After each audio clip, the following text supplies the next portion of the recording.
Para makamit ang target na 11 milyong mga bata sa bansa na mabakunahan kontra tigdas, nagpapatuloy ang measles rubella vaccine ng DOH matapos sa Mindanao ay aarangkada na rin sa Hunyo sa Visayas at Luzon. Bilang bahagi nito, hinihikayat ng DOLE ang mga employer na payagang maka-absent sa trabaho ang kanilang mga empleyado na may anak na magpapabakuna. Narito ang aking report.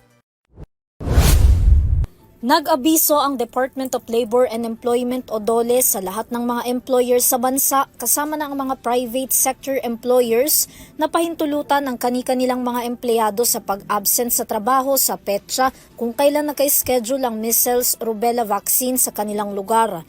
Bilang pagsuporta ito ng DOLE sa ginagawang nationwide measles rubella supplemental immunization activity ng Department of Health o DOH na layong mabakunahan kontra tigdas ang mga batang 6 hanggang 59 na buwang gulang. Sa ilalim ng Labor Advisory No. 2 ng ahensya, bukod sa pag-absent sa mismong araw na naka-schedule ang anak ng empleyado para magpabakuna, maaari rin silang lumiban sa kasunod na araw kung magkakaroon ng adverse effect o reaksyon ng bata pagkatapos bakunahan. Nakasaad din sa advisory na ang mga empleyado ay dapat may maipresentang katunayan na sila ay nagpabakuna ng anak. Kung ang isang kumpanya ay may sariling immunization program na sakop ng kanilang Occupational Safety and Health Committee na bahagi ng kanilang Family Welfare Program, maaari silang magtayo ng temporary vaccination post sa loob ng kanilang establishmento para sa kanilang mga empleyado.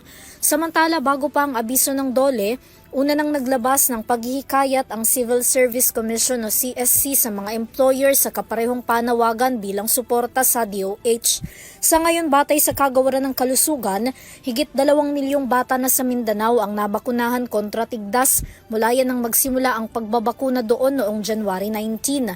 Nakatakda naman ang MR immunization sa Luzon at Visayas sa June 2026. Para sa EuroTV News, Vanessa Cleofas, sumasaludo sa bawat Pilipino.